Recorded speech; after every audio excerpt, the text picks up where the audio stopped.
Você sabe o que são dons ministeriais? Quais os propósitos deles para a igreja?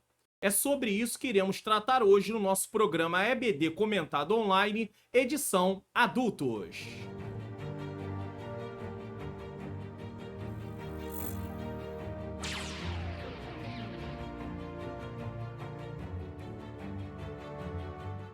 A paz do Senhor, sejam bem-vindos a mais um programa da EBD Comentado Online, edição Adultos. Eu sou o pastor Mário Luna. É com alegria e satisfação que eu recebo você aqui mais uma vez para mais um programa. Mas se você está chegando pela primeira vez, você é muito bem-vindo, muito bem-vinda. Nós estamos dando aí prosseguimento à nossa revista do primeiro trimestre de 2024, Lições Bíblicas Adultos CPAD, com o tema O Corpo de Cristo, Origem, Natureza e Missão da Igreja no Mundo. E a lição de hoje é a lição de número 7, que será ministrada no dia 18 de fevereiro de 2024, com o tema O Ministério da Igreja. Nesse momento, eu quero fazer uma oração com você para darmos prosseguimento à nossa programação. Senhor, meu Deus e meu amado Pai, Pai amado e Pai querido, em nome do Teu Filho amado Jesus Cristo, eu peço perdão dos meus pecados, erros, faltas e falhas. Eu te rendo graças, Senhor, por mais uma oportunidade de estar aqui para realizar este programa. Eu necessito que o Senhor ilumine a minha mente, para que eu ensine as verdades de acordo com o que está na Tua palavra. Ilumina a mente daqueles que estão assistindo, para que eles possam compreender e juntos possamos colocar em prática, pois esse é o propósito, Senhor. Aprendermos para praticar. Tira toda a distração, todo o impedimento, que seja um programa edificante, em nome de Jesus. Pois bem? Se inscreva no canal, ative o sininho das notificações, deixe o seu like, faça seu comentário. Divulgue o canal para pelo menos mais 3 pessoas. Então participe aí do canal, tá? Se inscreva, ative o sininho, dê um like nesse vídeo, comente o que você achou da aula, tá? No final, ou durante o momento que você queira tirar um tempinho para comentar de que lugar você está assistindo. E também fale do canal para pelo menos mais 3 pessoas, afinal de contas, as pessoas também precisam ser edificadas. Vamos para o nosso texto áureo? Ele mesmo deu uns para apóstolos, outros para profetas, e outros para evangelistas, e outros para pastores e doutores. Efésios capítulo 4, versículo 11. Quem deu? Cristo. Verdade prática, os dons ministeriais foram dados com o objetivo de edificar a igreja e promover maturidade de seus membros. Então, você tem aí a resposta da pergunta inicial que eu fiz. Você sabe o que são os dons ministeriais? Para que eles servem? Então, o objetivo é edificar a igreja e promover maturidade de seus membros. Leitura bíblica em classe está em Efésios capítulo 4, versículos de 11 a 16, e eu recomendo alguns vídeos para você, expondo as escrituras, porque hoje esse programa chama-se Entendes Tu que Lês? Mas antigamente ele chamava Expondo as Escrituras, então a capa ainda está com esse nome, e eu faço a exposição de Efésios 4, do 11 ao 16, justamente a leitura bíblica em classe. Então assista esse vídeo depois desta aula para você ter uma compreensão melhor sobre a questão aí dos dons ministeriais. Na aula de hoje, nós vamos dar uma passada e vamos até falar de forma resumida sobre cada um deles, apóstolos, profetas, evangelistas, mas nessa exposição bíblica eu vou um pouco mais a fundo, então, que você possa assistir. E eu também estou aí indicando para você a primeira carta de Pedro, capítulo 2, do 9 ao 10, o propósito da eleição em Cristo, que é uma exposição sobre os versículos 9 e 10 da primeira carta de Pedro, capítulo 2, que também vai ser citada durante a lição. Palavra-chave: ministério. O comentarista da lição, pastor José Gonçalves, nos fornece o seguinte para entendermos o tema da lição. A lição está dividida em 3 pontos, 3 tópicos. O primeiro tópico: apresentar a doutrina bíblica do ministério sacerdotal, observada na Antiga Aliança. Quer dizer que no Antigo Testamento havia um ministério também, e praticada pelos crentes na Nova Aliança. No segundo tópico, elencar os cargos ministeriais instituídos na igreja primitiva. E no terceiro tópico, explicar as qualificações de natureza moral e social exigidas para o exercício ministerial. Vamos para a nossa introdução de hoje? Nesta lição, veremos o ministério em suas diferentes funções e ofícios, bem como as qualificações que biblicamente são exigidas para o seu exercício. Aqui no canal eu tento dar uma aula acompanhando o que está na própria revista. O que não estiver na revista vai aparecer numa tela azul, tá? Para poder fazer a diferenciação do que é o que está na revista e o que não está. E eu faço isso para você compreender a lição como um todo. Então, eu nem chamo aqui de uma pré-aula, a aula é completa. Tem pessoas que não podem ir na escola dominical no domingo porque estão doentes, porque estão de serviço, ou porque aconteceu algum imprevisto. Então ele tem como assistir esta aula, mas a finalidade não é você assistir online e não ir para a escola dominical na sua igreja. Vá para a escola dominical na sua igreja, tá? Primeiramente, mostraremos que, de modo bíblico, todo cristão exerce o ministério sacerdotal que o habilita a ministrar diante de Deus. Nesse sentido, não há diferença entre o membro e a liderança. Então, todos são sacerdotes, né? É uma nação sacerdotal. Todos. Todos são sacerdotes de Deus. Por outro lado, as escrituras mostram claramente que Deus escolheu determinadas pessoas para funções e ofícios específicos. É Deus quem escolhe. Todos nós somos membros do corpo de Cristo, mas existem pessoas que Deus escolheu para determinadas funções e ofícios, tá? Esses ministros chamados por Deus têm a função de servir a igreja, não se servir, servir a igreja de Cristo e trabalhar no aperfeiçoamento dos santos. Bom, eu quero fazer uma definição da palavra ministério. Por quê? Porque na nossa realidade, quando se fala de ministro, nós pensamos em alguém que está numa posição de destaque, que tem poder, tá? Que tá ali para fazer várias coisas e muitas vezes fazer o que quer, como nós temos visto em algumas situações. Só que a palavra ministro na Bíblia, ministério na Bíblia, não tem a ver com isso. A principal característica do ministério cristão é serviço, é o serviço. Nisto segue a recomendação de Cristo que veio para este mundo não para ser servido, mas para servir. Então quem é o nosso exemplo de servir? Jesus. Certo? Olha aqui, ó, o exemplo.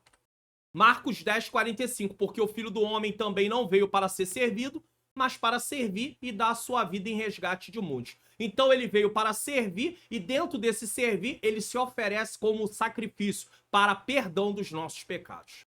As palavras em hebraico e grego para ministro são usadas para indicar oficiais de natureza civil ou religiosa. A partir da etimologia, do significado da palavra, etimologia trabalha com o significado da palavra, das palavras e do contexto, fica claro que estas posições, apóstolos, profetas, evangelistas, pastores, mestres, presbíteros, diáconos, envolve mais responsabilidade do que privilégio. Inclusive, várias palavras são traduzidas, tá? E entram nessa questão de servir no Novo Testamento. É aplicada a palavra ministro, uma das palavras que é traduzido do grego para o português e está ali como ministério, era aquelas pessoas que estavam na parte inferior do barco remando. Tá? Estavam ali servos remando, escravos que remavam. Então você vê que não há nenhum privilégio. Na verdade, destaca serviço. Tópico 1. O ministério sacerdotal de todo crente. O sacerdócio no Antigo Testamento. Então ele vai começar explicando como funcionava isso. Os sacerdotes no Antigo Testamento eram o ministro divinamente designado, cuja principal função era representar o homem diante de Deus. De um lado estava o sacerdote que apresentava as causas do povo diante de Deus. Do outro lado estava o profeta que trazia aquilo que Deus queria para que o povo tivesse ciência. A prática do sacerdócio é bem antiga entre os hebreus, muito antiga. Ela saiu da esfera familiar para se tornar uma complexa prática cerimonialista. Dessa forma, a evolução do sacerdócio na antiga aliança é como segue. Então ele vai apresentar que o sacerdócio sai do meio familiar e depois se transforma em algo complexo, que tinha a ver com a parte cerimonial ali no Antigo Testamento. Primeiro, no princípio, quando surgiu a necessidade de se oferecer sacrifícios, os cabeças das famílias eram seus próprios sacerdotes.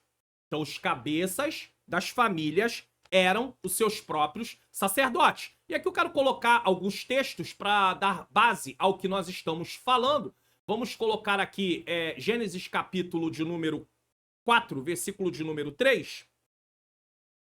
Diz assim: E aconteceu que ao cabo de dias que Caim trouxe do fruto da terra uma oferta ao Senhor. Caim era o filho primogênito. Tá? Mas não só Gênesis capítulo 4, versículo 3, mas Jó capítulo de número 1, tá? Jó, capítulo de número 1, versículo de número 5. Jó 1:5 também mostra Jó, tá? Olha aqui, ó. Sucedia, pois, que tendo decorrido o turno de dias de seus banquetes, tá falando dos banquetes, das festas que os filhos de Jó faziam, enviava Jó e os santificava, e se levantava de madrugada e oferecia holocausto segundo o número de todos eles. Porque dizia Jó, porventura pecaram meus filhos e blasfemaram de Deus no seu coração. Assim o fazia Jó continuamente. Então Jó, ele se colocava na posição de um sacerdote pela sua família. E mais, Jó trabalhava com algo de prevenção. Eu não sei se meus filhos pecaram, mas se eles pecaram, eu já estou aqui intercedendo por eles. Uma coisa muito maravilhosa. 2. Assim, na era dos patriarcas, encontramos o chefe da família exercendo essa função. Aí nós já vamos ver isso lá em Gênesis capítulo de número 12, versículo de número 8. Gênesis 12, versículo 8, mostra Abraão, tá? E moveu-se dali para a banda do oriente de Betel e armou sua tenda, tendo Betel ao ocidente e Ai ao oriente, e edificou ali um altar ao Senhor e invocou o nome do Senhor. Então você está vendo aí Abraão como chefe de família exercendo essa função. 3. Israel como nação foi posta como sacerdote para os outros povos. Agora já não é mais um chefe de família nesse caso, tá? Não é mais um chefe de família, não é mais um cabeça de família, tá? Ou um filho primogênito, mas agora é Israel como nação. Temos aí Êxodo, capítulo de número 19, versículo de número 6, diz o seguinte, Êxodo 19, 6. E vós me sereis reino sacerdotal e povo santo. Estas são as palavras que falarás aos filhos de Israel. Então, Israel foi colocado ali como um reino de sacerdotes, né? Posto o povo como sacerdote, a nação como sacerdote, para poder estar ali diante de outros povos. No Monte Sinai, o Senhor limitou a prática sacerdotal à família de Arão e à tribo de Levi. Eu quero colocar apenas Êxodo capítulo de número 28, versículo de número 1 apenas, tá? Para dar base aqui. Que diz: depois tu farás chegar a teu irmão.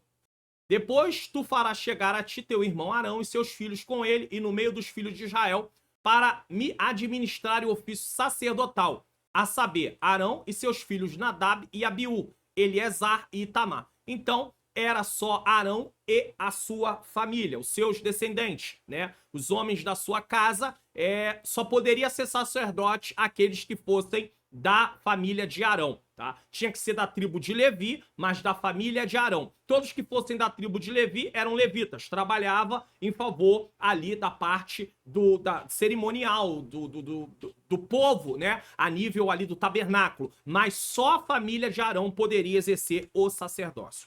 Foi Deus quem designou, naquele tempo. 2.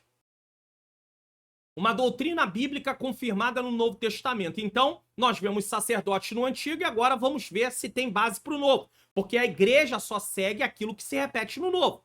Se tem alguma coisa no Antigo Testamento, mas que não está sendo confirmada no Novo para que a igreja possa continuar fazendo, então a igreja já não faz mais. Mas vamos ver que há base do sacerdócio para o Novo Testamento, não igual era no Antigo, mas continua. 2. Uma doutrina bíblica confirmada no Novo Testamento. O Novo Testamento apresenta o sacerdócio da Antiga Aliança como um tipo de Cristo, Hebreus 8:1, que operou o derradeiro sacrifício. O que é o derradeiro? O último, tá? Pelos pecados do povo. Então não precisa mais apresentar sacrifícios. Assim, não mais uma família, tribo ou nação é detentora do sistema sacerdotal. Então não só uma família, não só uma tribo e nem muito menos só uma nação. Agora é a igreja que constitui o sacerdócio universal de todos os crentes. Isso está em 1 Pedro 2,5, Apocalipse 5,10 e temos também Jeremias 31:34. E aí nós podemos aqui colocar algo, né, para poder... Deixa eu colocar aqui. 1 Pedro 2,5 fala o seguinte. 1 Pedro capítulo 2, versículo 5.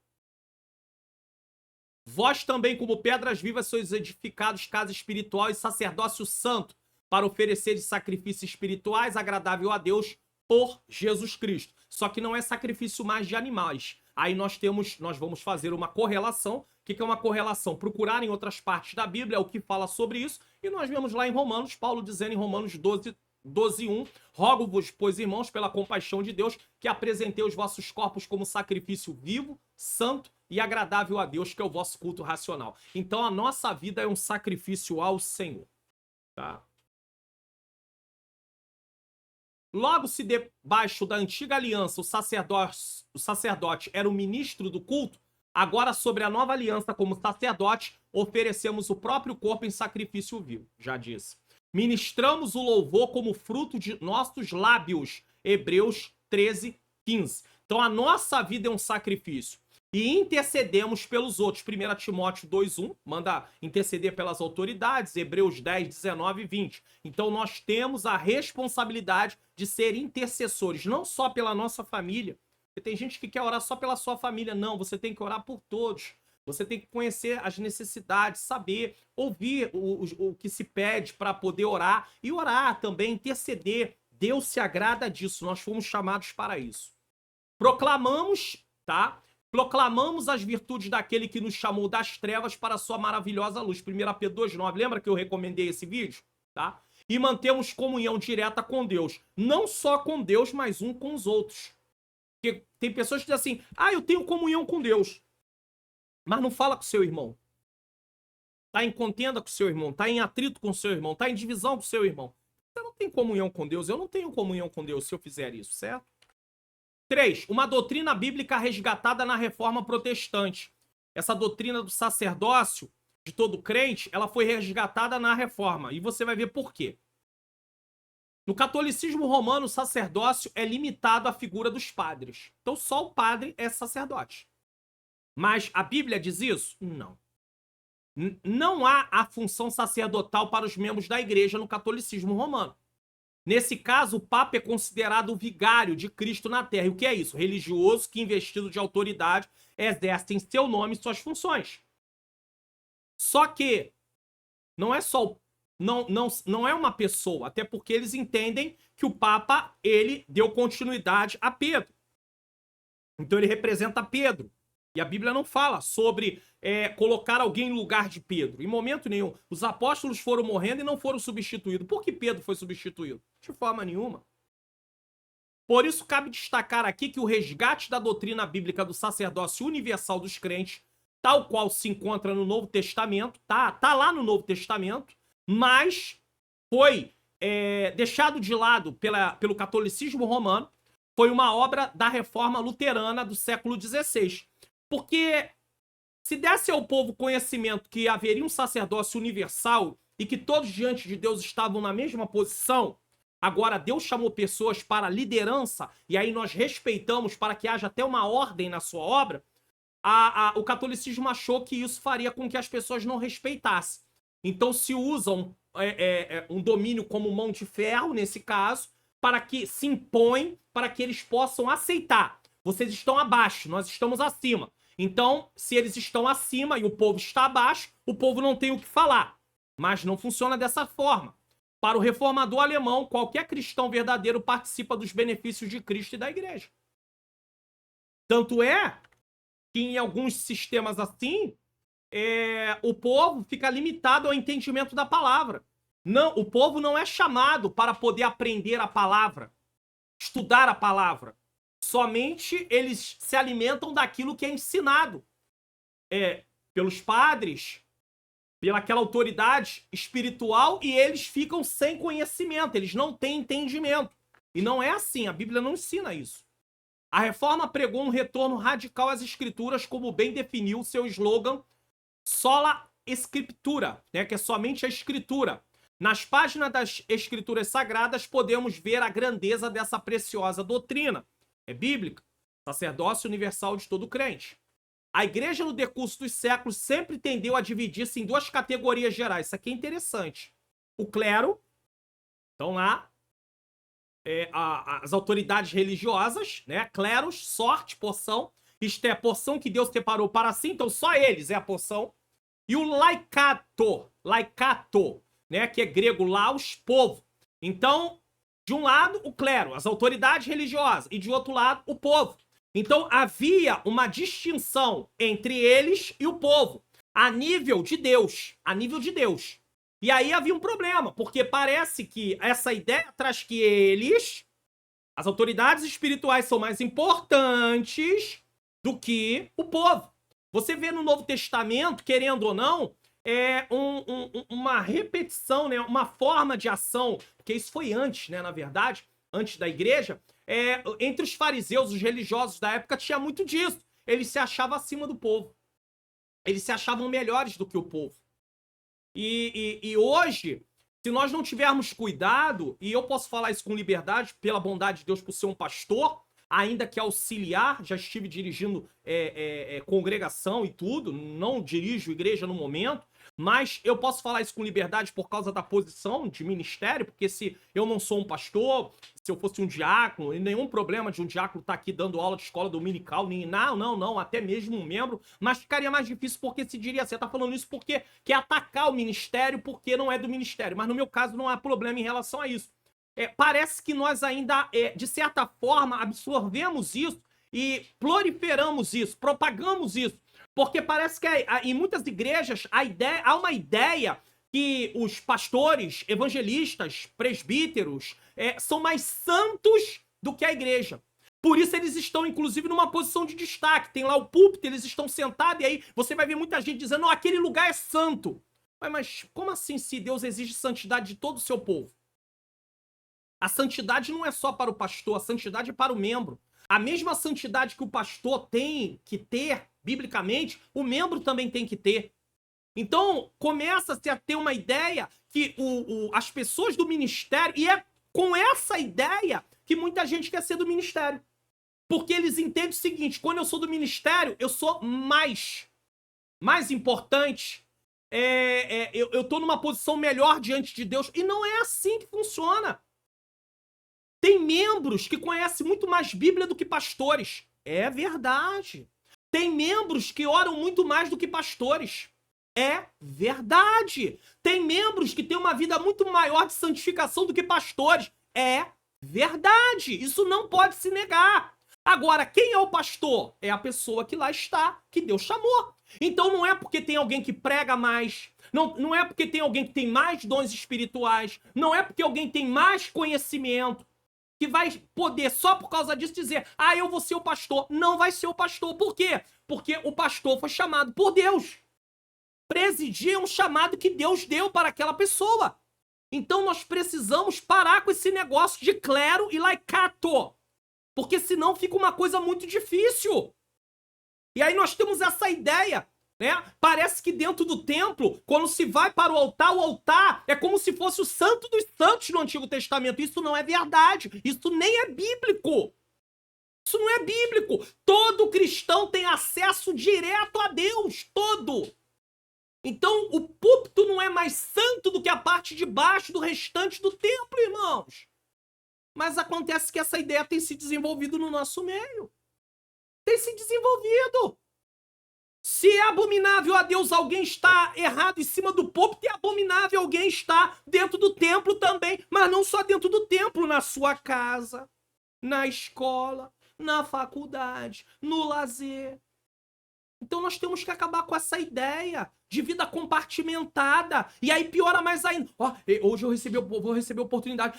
Eu tenho que estar com a minha vida no altar para subir ali no púlpito da igreja. Ei, você tem que estar com a sua vida no altar para estar diante de Deus. Só isso. Eu só tenho que te falar isso. Tá bom? Como um todo. Seja lá no altar, seja sentado no banco, seja sem oportunidade, seja na faculdade, na escola, seja no lazer, seja na sua casa, seja onde for. O Novo Testamento, no entanto, não faz uma distinção tão marcante.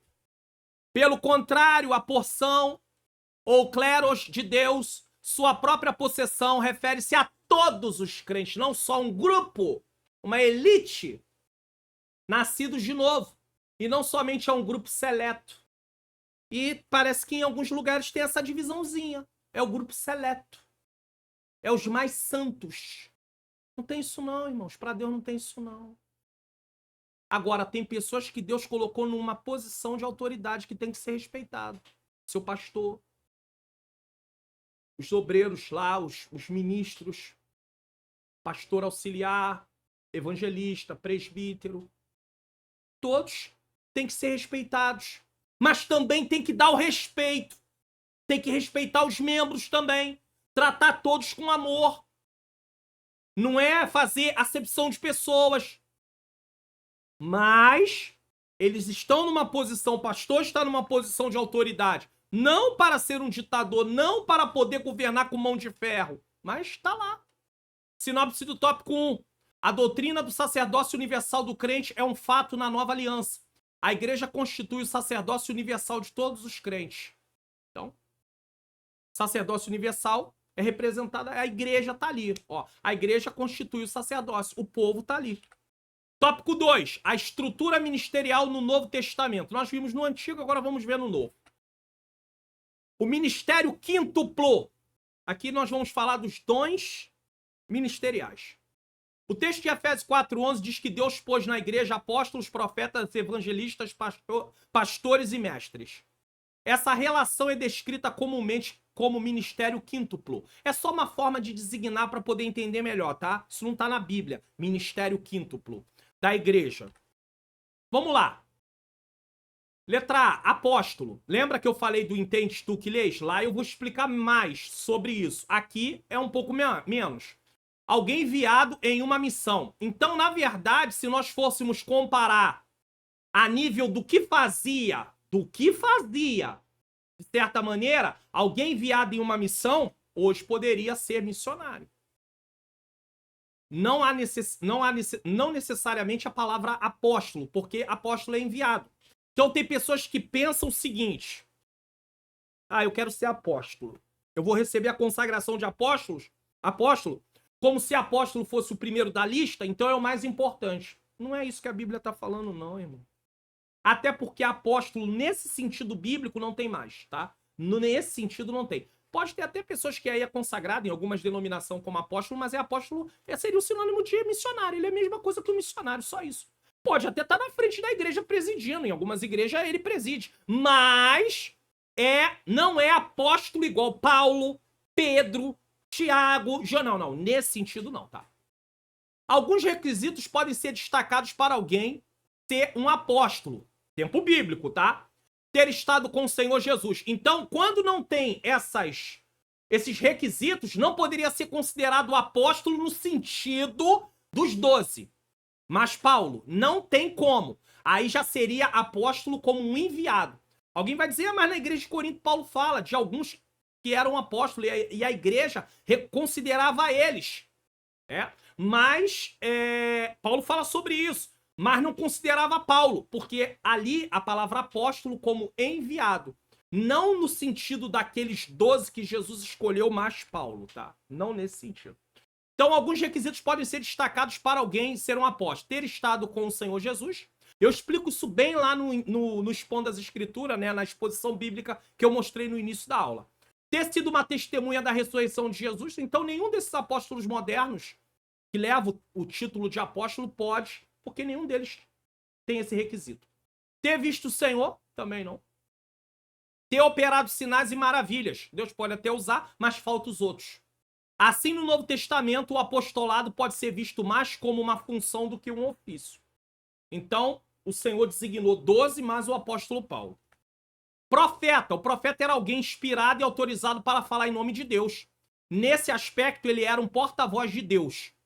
No Novo Testamento, aí, vamos lá, alguém, tá, autorizado para falar no nome de Deus. Nesse aspecto, ele era o porta-voz de Deus. No Novo Testamento, o profeta exortava e consolava. No Novo Testamento. Não é igual, o profeta do Antigo não é igual o profeta do Novo. E profeta aqui é um dom ministerial. Alguém profetiza, é profeta? Não é profeta. Não é porque alguém tem o dom de profecia que é considerado profeta. O dom ministerial de profeta é um dom ministerial, não é dom espiritual de profecia. Uma coisa é diferente da outra. Um pastor, alguém pode até ter um ministério de profeta, tá bom? E também ter o dom de profecia, mas aí é diferente, tá?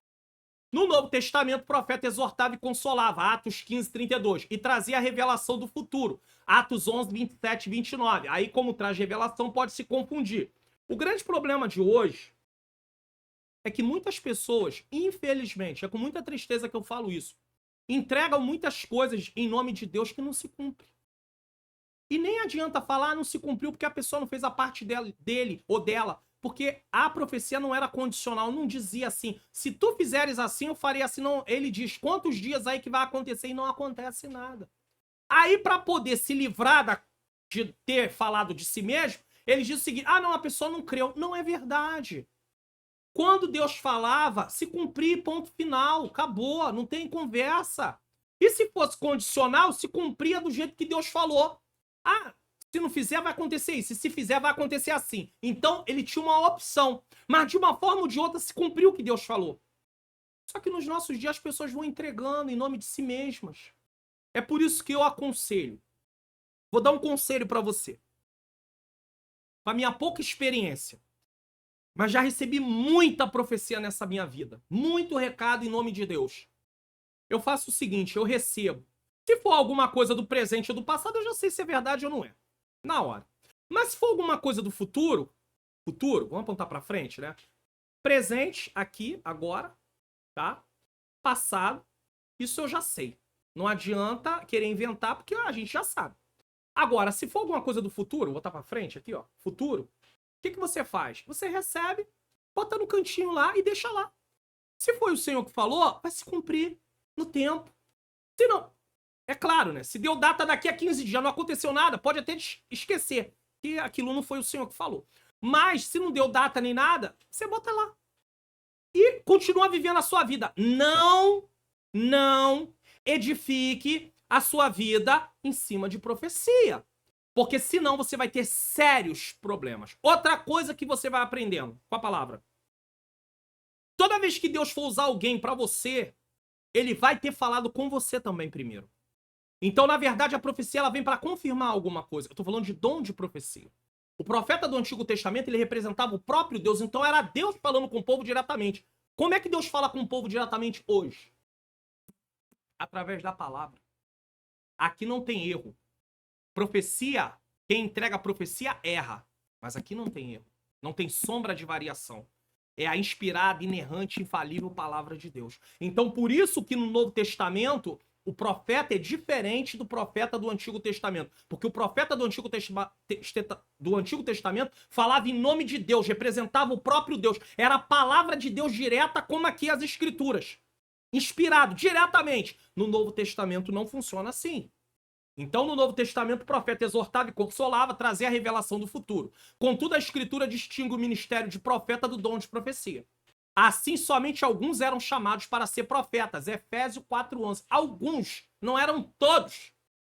Enquanto todos poderiam exercer o dom de profecia. 1 Coríntios 14, versículo 5 e 31. Agora, tem uma coisa interessante aqui. Nós entendemos que o dom de profecia Deus pode dar para qualquer cristão. Mas mesmo assim, Deus só vai dar para aqueles que ele quiser para um fim proveitoso.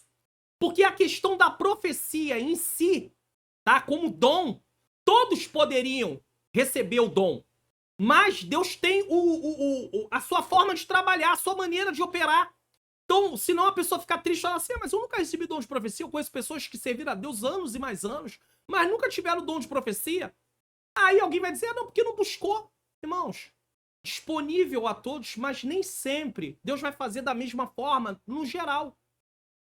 Nós vivemos num tempo que muitas pessoas realmente não se debruçam em querer buscar, achar que as coisas espirituais é importante. Se o pastor lançar uma campanha na igreja para buscar dons espirituais, vai ficar vazia a igreja. Mas não é porque vai ficar vazia que você vai deixar de fazer. Faça! O pastor lá não fica vazio. Glória a Deus por isso!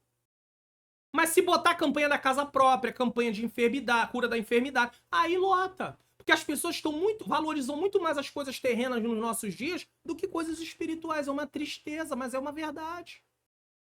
É uma verdade. Deixa eu colocar esse texto aqui de 1 Coríntios, capítulo de número 14, versículo de número 5. Olha o que Paulo diz. Eu quero que todos vos falem línguas estranhas, mas muito mais que profetizeis. Eu quero.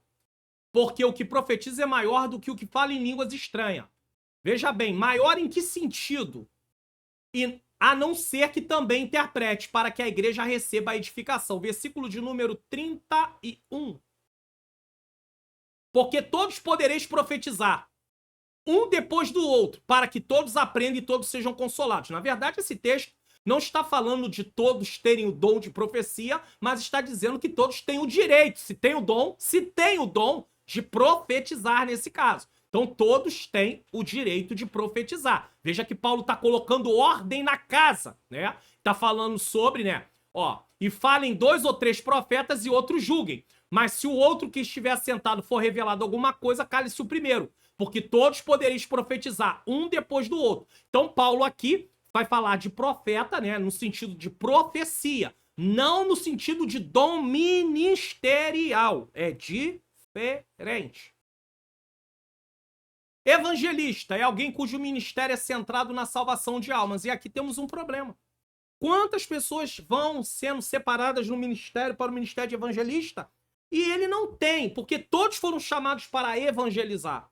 Mas o evangelista, ele tem algo a mais para isso. Ele tem um amor muito grande pelas almas. Ele tem necessidade de falar do amor de Deus para as almas. É diferente. Então, existem pessoas que passam no ministério como evangelista, mas ele não tem isso. Ele tem mais a questão de ser um presbítero ou mais de ser um pastor, mas não de ser evangelista. Porque evangelista é ministério específico. Tem gente que vai ser evangelista só, ele não vai a pastor, porque... Ou, pelo menos, não era para ser, porque a palavra pastor é apacentador. É para apacentar, é para cuidar do povo. Então... Evangelista não, evangelista tá ali. Ele vai atrás das almas. Ele anseia por almas, ele anseia por vidas. Agora, tem pastor que faz um trabalho de um evangelista também. Porque ele tem isso nele. Ele foi chamado como pastor, mas ele também é evangelista, ao mesmo tempo. Aí, antigamente, até chamava de pastor evangelista, mas, irmãos, a gente entende. Pastores e mestres. O pastor possui a função de apacentar, João 21:16, enquanto o mestre é de ensinar, Romanos 12:7. Tem pastores que são pastor e mestre. Tem pastor, às vezes, que não é mestre, mas tem pastor que é pastor e mestre. Estou falando de pastor auxiliar. Agora, pastor que preside, pastor que dirige igreja, ele também tem que ser mestre, porque ele tem que ensinar a igreja. Se o pastor não tiver a questão de ensino, como é que vai ser? O presbítero tem que ser apto para ensinar. É uma qualificação. Ah, pastor, eu tenho um candidato aqui, mas ele não é apto para ensinar. Ele não gosta da parte de ensino. Então ele está desqualificado. Ah, mas é um item só. Mas é um item importantíssimo. E o presbítero tem que ser apto para ensinar. E agora? Quer aprender mais sobre cada forma mais detalhada? Tá? Do que está sendo dito aqui, assista a playlist que eu recomendo. Vou colocar aqui para você. Então, eu tô no meu canal. Você vai descer. Preste atenção na aba se tá no início. Não bota em vídeo não, bota em início. Vai descendo. Certo? Você vai descendo aqui, tá num tamanho um pouquinho maior para poder você ver. Então tem o conteúdo, né? O trimestre dos adultos. O Entende Tu que lês dos adultos desse trimestre. São vídeos que eu recomendo. O trimestre de jovens. Aí tem alguns assuntos. Família. O Entende Tu que lês. Vários deles. EBD, adultos e jovens, trimestres que já passaram. O que você faz? Você vai passando. Passando. Passando. Aí vai passando. Aí aqui tem, ó. Lições bíblicas CPAD, segundo trimestre de 2021. É essa que eu quero. Aí eu vou clicar aqui. Certo? Vai abrir, vai carregar. E aí vai abrir, tá? Só que pra você vai aparecer, deixa eu clicar aqui, do lado a playlist. Só que aqui vai aparecer embaixo pra mim. E aí se você quiser se aprofundar mais nisso, eu vou mostrar pra você que aqui tem, ó, além dos dons, né? Dons de revelação, dons de poder, dons de elocução, tem aqui, ó, lição 6. O ministério de apóstolo, existe apóstolo hoje? O ministério de profeta, existem profetas ainda hoje? Então, aqui é uma aula inteira falando sobre cada um deles. O ministério de evangelista, o ministério de pastor e o ministério de doutor, de mestre ou doutor. Tá entendendo? Aí não vai só nisso. Ainda tem presbítero, diácono, certo? Então é importante, se você quer se aprofundar mais, vem aqui e assista. Vá assistindo uma aula após a outra, né, com tempo, para você poder ter uma ideia melhor. Porque essa revista tratou exclusivamente de explicar cada um desses ministérios. Então é importante. Vai te ajudar bastante. Tá bom? 2. O serviço de diáconos e presbíteros. Aí. O Novo Testamento mostra como o diaconato foi instituído. Nós já estudamos. O sentido do verbo grego diaconeu é servir. E ocorre 37 vezes ao longo do Novo Testamento. Esse significado aparece em Atos 6:2. Da mesma forma, o substantivo grego diaconia ocorre 34 vezes no texto neotestamentário, quer dizer, do Novo Testamento. Ele também aparece com esse sentido de servir em Atos 6:1.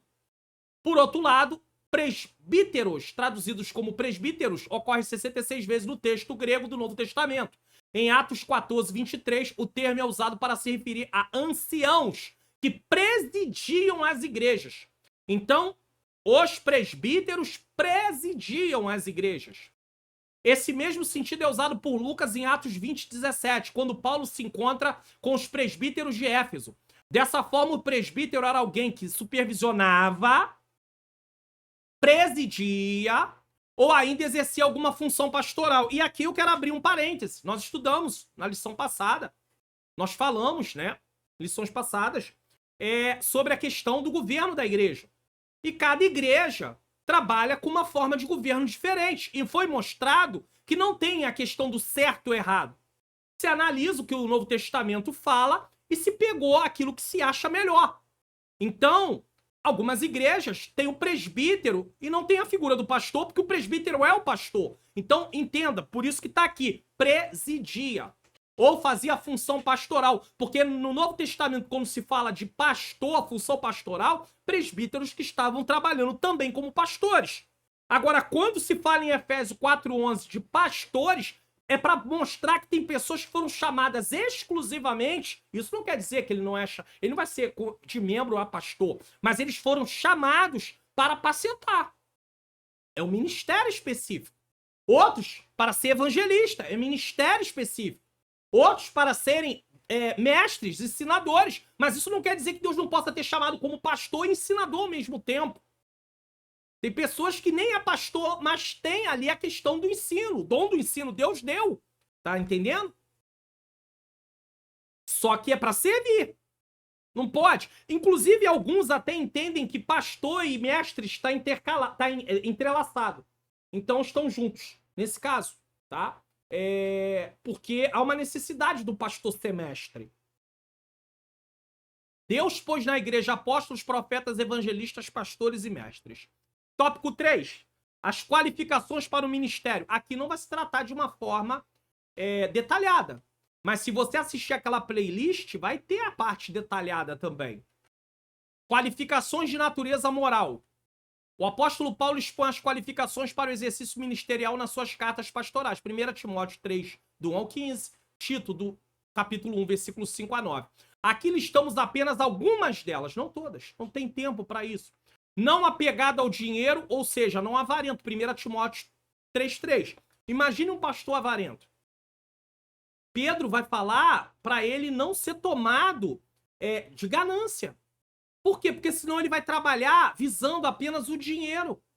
Então, ele não vai ter... A motivação dele vai ser o lucro. O obreiro é digno do seu salário.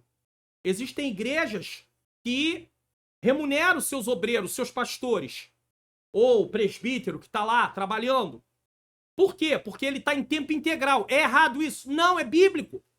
Ah, mas tem igrejas que não podem fazer. Tudo bem. Não tem esse recurso.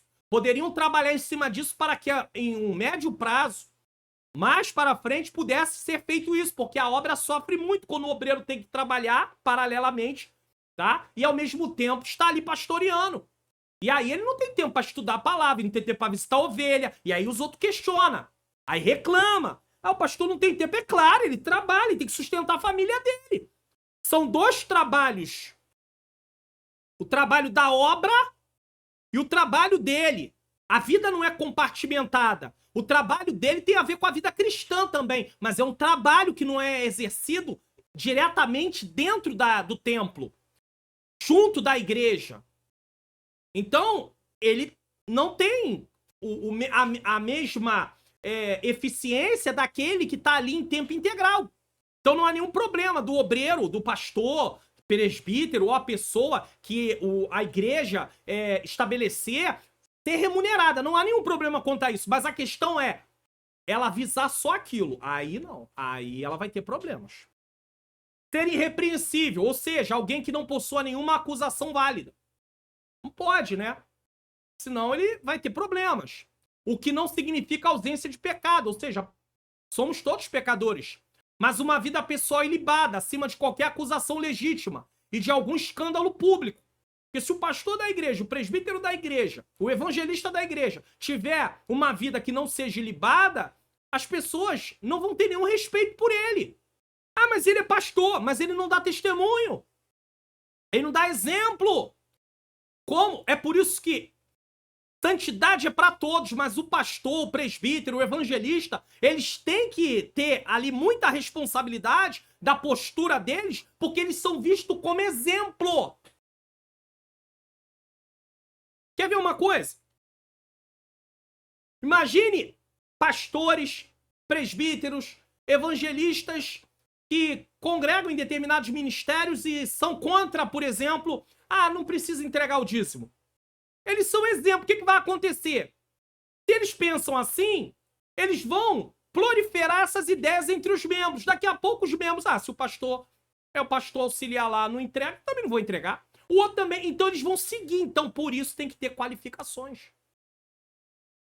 Se o pastor se comporta assim, se o pastor tá lá... eu passei na parte externa do templo e eu bem ouvi o presbítero lá falando mal de não sei quem, falando que tá chateado com não sei quem, ouvi o pastor falando que tá chateado com não sei quem, ouvi o evangelista falando que tá chateado com não sei quem. Ele vai dar direito ao membro falar também, tô chateado também. O pastor fica, o presbítero fica, o evangelista fica, ou o pastor presidente também fica. Por que eu não posso ficar? Tá entendendo? Então tem que ter qualificação. 2, qualificação de natureza agora social. Ao longo das cartas pastorais, verificamos também a necessidade de qualificações de natureza social, tais como: o aspirante ao ministério não pode ser soberbo, isto é, arrogante ou orgulhoso.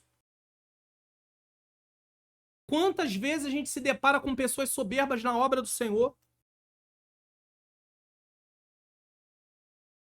Eu congreguei num ministério na minha vida, muitos anos atrás,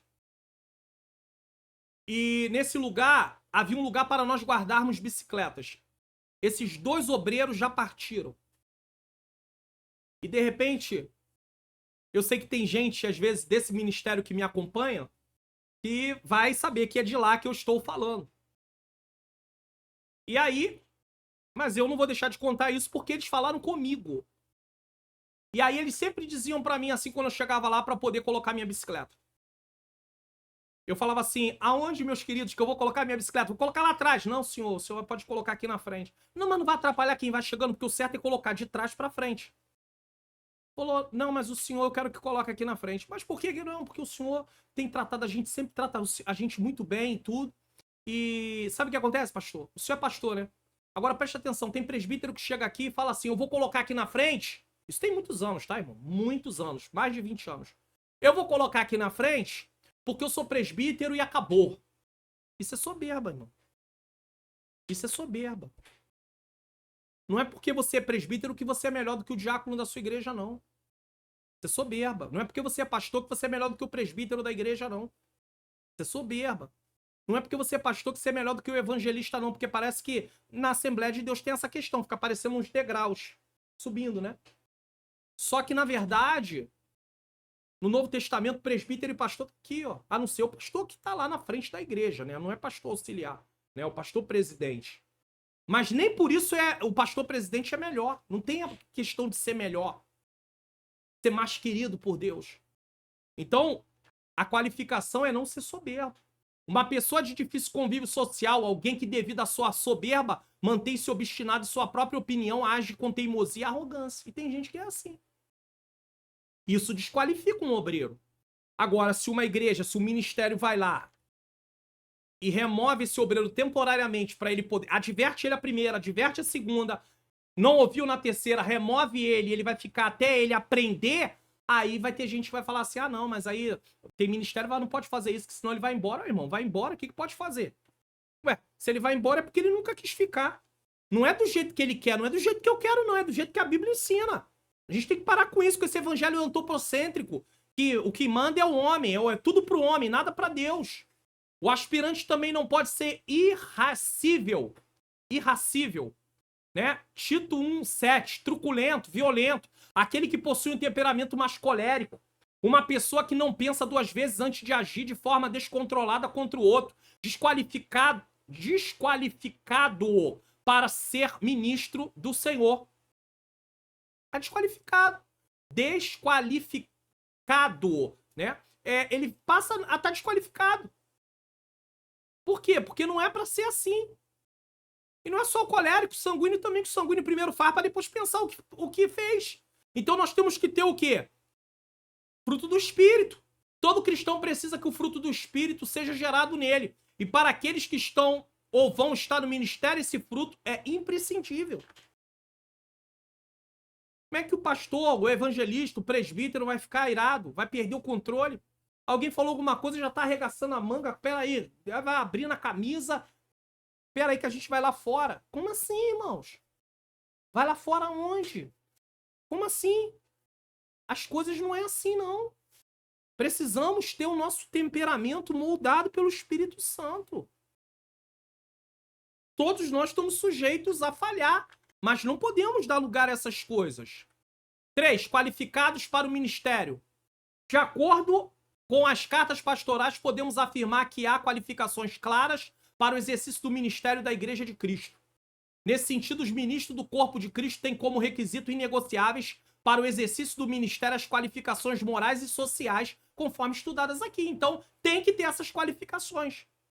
Tem várias, mas ele destacou algumas.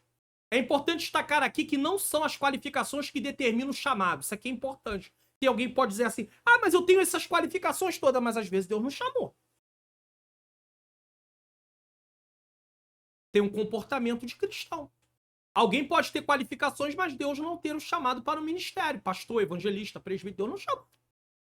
Porém, aqueles que são chamados por Deus precisam ser qualificados. Aí não tem jeito. Foi chamado, tem que ter qualificação. Não tem qualificação, não poderia exercer. Quem chama é Deus. Tá aí, ó, 1 Coríntios. Aí aqui eu tenho que ler com você. Por quê? Para mostrar para você que é bíblico. Porque senão fica parecendo que é apenas palavras soltas. Eu não posso me basear no que eu acho. Eu tenho que me basear no que a Bíblia diz. Ah, mas eu não acho nada. A Bíblia é que diz. Eu não tenho que achar nada. Eu tenho apenas que seguir o que a palavra de Deus ensina. Quer ver uma coisa, ó? Vamos lá. Ora, a diversidade de dons, mas o Espírito é o mesmo. 5. A diversidade de ministério, mas o Senhor é o mesmo. A diversidade de operações, mas é o mesmo Deus que opera tudo em todos. Quem opera? Deus. Mas a manifestação do Espírito é dada a cada um para o que for útil. Então quem controla isso é o Senhor, não somos nós. Não somos nós, é o Senhor que controla. Devemos buscar os dons, mas Deus vai nos dar os dons segundo aquilo que Ele tem conosco. Tem coisas que Ele não vai nos dar porque Ele não tem aquilo conosco. E pronto, acabou. Versículo 11 e versículo 18. Vamos lá, versículo 11. Mas um só é o mesmo Espírito. Um só e o mesmo Espírito opera todas as coisas repartindo. Olha só, quem reparte? Repartindo particularmente cada um como quer. Quem faz como quer? O Espírito. Aí hoje não. Não, eu quero ser pastor. Não, eu quero ser evangelista. Não, eu quero ser presbítero. Eu quero ser. Não é o que eu quero ser, é o que o Senhor chamou eu para ser.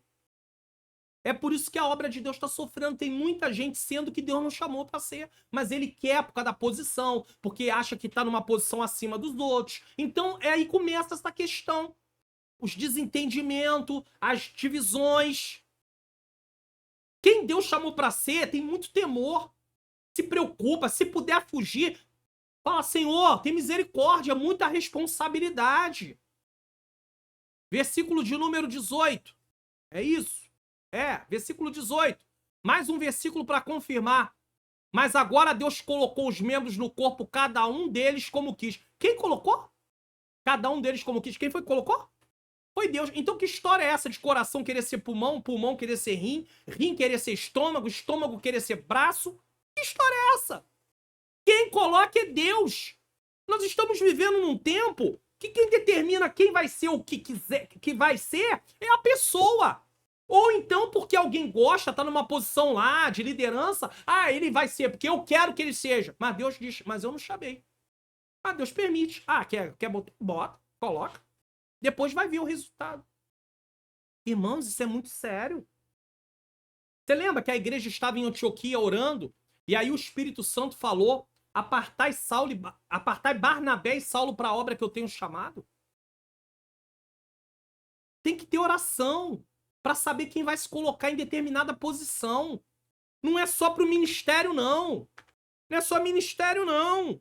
O líder de juventude, a líder de irmãs, líder de varões. Quem vai ser chamado para o ministério, quem Deus tem chamado.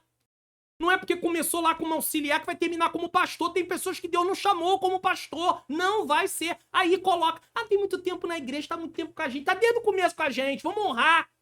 Honrar? Estão pensando que é a casa de quem? É a casa de Deus, irmãos. É Ele que manda. Não é a gente, não. Quem chama é Deus. E no corpo deve haver diversidade na unidade. No entanto, isso não significa que alguns sejam mais importantes do que outros. Eu não sou mais importante do que ninguém, não, irmãos. Pois independente da posição ou tarefas desempenhadas, para Deus todos são importantes. Todos fazem falta. A boca faz mais falta, é? O olho faz mais falta, é? O estômago faz mais falta, é? Forma nenhuma. Todos fazem falta. Sinopse do tópico 3. Há qualificações claras para o exercício do ministério na Igreja de Cristo. Conclusão. Nesta lição vimos o ministério sob diferentes aspectos. Vimos que a doutrina do sacerdócio universal dos crentes é inteiramente bíblica. É bíblica. Todo crente tem o privilégio de apresentar a si mesmo e a outros diante de Deus sem a necessidade de mediadores terrenos. Você não precisa ir para alguém mediar você diante de Deus. É você que fala direto com Deus. E você pede também em favor de pessoas. Vimos também que Deus pôs na igreja alguns para o exercício de determinadas funções específicas. Esses ministérios devem ser vistos como os dons de Deus à igreja. Dons que Deus deu para servir a igreja, para edificar a igreja. Não para se promover. Pessoas que usam os dons que Deus deu para se promover, a posição que Deus chamou, dons ministeriais para se promover. Não! Vai prestar conta com Deus. Deus vai perguntar, vem cá, o que tu fez com o que eu coloquei na tua mão? Isso não é brincadeira, irmãos. Vamos espiar o que iremos estudar na próxima lição. Lição 8, 25 de fevereiro de 2024, a disciplina na igreja. Disciplina, hein? Coisa rara. E não se esqueça, o que é liderança cristã? Efésios 4, 11 a 16, está em exposição. 1 Pedro 2, do 9 ao 10. E também a playlist que eu falei para vocês, que vai falar lá sobre apóstolo, profeta, evangelista, pastor, mestre, presbítero, diácono, vai falar de tudo.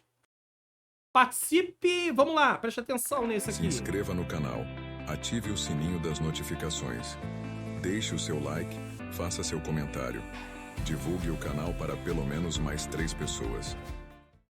Então, fale aí o que você achou da aula de hoje, de que lugar do Brasil você está assistindo, se assistiu até o final, deixa o seu like, compartilha essa aula, tem um botãozinho aí que você pode compartilhar. Tem também o botão do Seja Membro, quer baixar tudo num único lugar? É só você clicar aí no botão do Seja Membro aí no YouTube, aqui no YouTube, e você pode pegar o material na aba Comunidade. Você vai lá na aba Comunidade do meu canal e baixa lá, tá bom? Diretamente, você não precisa ir no meu site, como aqui, ó. Você pode baixar gratuitamente os PDFs no meu canal no Telegram. O link do canal do Telegram tá na descrição. É só você clicar e ir no meu canal, procurar a postagem que você quer, clicar na postagem, você vai ser levado para o meu site, você vai descer a página e lá tem um botão para você fazer download.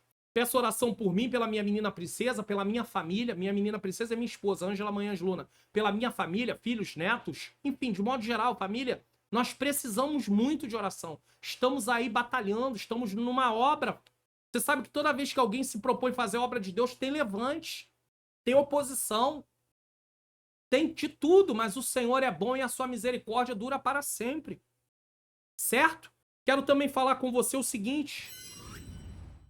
Semeie no meu ministério de ensino.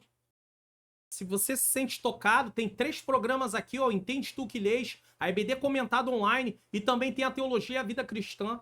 Se você se sente tocado, tá? Abra o seu aplicativo do seu banco, acesse a área de Pix, lê QR Code, e aí você vai ler aí com seu celular, ou você pode também fazer diretamente pela chave Pix, que tá aí o meu e-mail, e vai cair no nome do Centro de Ensino Bíblico Entende Tu Que Lês. Então fique à vontade. Você não é obrigado, tá? Você só vai fazer se o Senhor tocar no seu coração, se você puder. Pastor, não posso. Então ore por nós.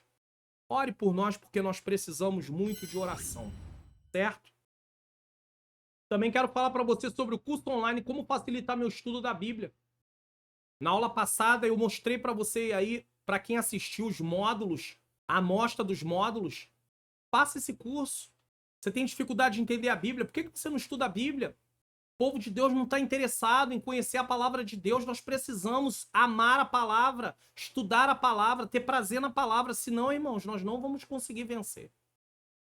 Muita coisa no nosso meio, muitas coisas que se fingem ser coisas boas que não... Então nós precisamos demais estudar a palavra. Então faça o curso online, como facilitar meu estudo da Bíblia.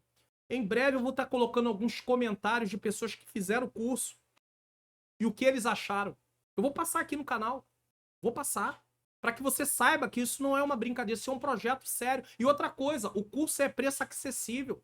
Não é valor exorbitante, não é você ficar sem fazer 2 lanches, vamos dizer, na rua.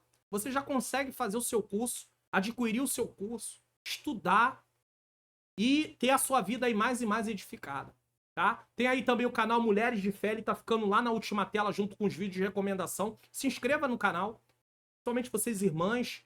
Não quer dizer que não possa ser irmã que se inscreva, mas canal Mulheres de Fé, tá? Se inscreva no canal. E em breve tem aí as postagens, tá? Para você poder estar sendo edificado. Vamos nesse momento fazer a oração. Quero agradecer você que ficou até agora. Deus seja louvado, Deus seja glorificado por isso. O nosso Deus é bom e a sua misericórdia dura para sempre. Vamos orar nesse momento. Quero colocar nas mãos do Senhor os pedidos, né, que são feitos, que me pedem para orar. Então vamos lá. Está na hora de nós orarmos. Você tem uma causa, tem um pedido? Então ore junto comigo nesse momento. Senhor, meu Deus, meu amado Pai, Pai amado e Pai querido, em nome do Teu Filho amado Jesus Cristo, eu peço perdão dos meus pecados, erros, faltas e falhas, mais uma vez. Te agradeço por mais um programa, Senhor. Eu peço que o Senhor possa usar cada professor, cada professora. Senhor querido, que haja uma edificação do Teu povo, através do ensino da Tua Palavra. Que eles sejam instrumentos nas Tuas mãos. Eu entrego nas Tuas mãos, Senhor, todos os alunos. Eu entrego cada classe de escola dominical nesse Brasil, Senhor, ou fora do Brasil. Pois nós temos pessoas que estão na Bélgica, na Holanda, Pai querido, no Japão, nos Estados Unidos. Senhor querido, nós também na região Norte, Nordeste, Centro-Oeste, Sudeste, onde eu estou, e também na região Sul. Eu te peço a Tua bênção, Senhor. Eu peço a bênção na vida de cada pessoa que está aqui, Senhor, contida, representada aqui nesse caderno de oração. Peço, Senhor, por libertação, por salvação. Te peço, Senhor, por cura. Te peço, Senhor querido, que o Senhor possa abrir essa porta de emprego, esse benefício do INSS possa sair, essa causa na justiça. Essa pessoa que precisa ser liberta da bebida. Liberta, Senhor, da prostituição, da pornografia, das drogas. Pessoa que está no tráfico de drogas, filhos que estão envolvidos, Senhor. Pais e mães desesperados, preocupados, entristecidos. Esse casamento que está acabando, Senhor, visita, Senhor, essa esposa, esse marido. Ajuda eles, Senhor. Traz paz, que eles sigam o caminho do Senhor, que eles cumpram os papéis estabelecidos, Senhor. Aqui no canal mesmo existe a palestra Investimentos para um Casamento Saudável. Quantas vezes, Senhor, as pessoas veem tantas coisas e não querem aprender. sobre como proceder para poder, Senhor querido, ter o seu casamento edificado. Eu sei que depende do marido e da esposa, mas alguém tem que tomar a iniciativa, Senhor. Eu entrego tudo em tuas mãos, entrego essa pessoa que está orando comigo agora, a causa dela, o que ela está pedindo, Senhor. Eu creio na vitória. Eu entrego tudo nas tuas mãos e creio também que eles vão te contar a vitória e a bênção, Senhor, que receberam, em nome de Jesus. Quero agradecer você que ficou até esse momento.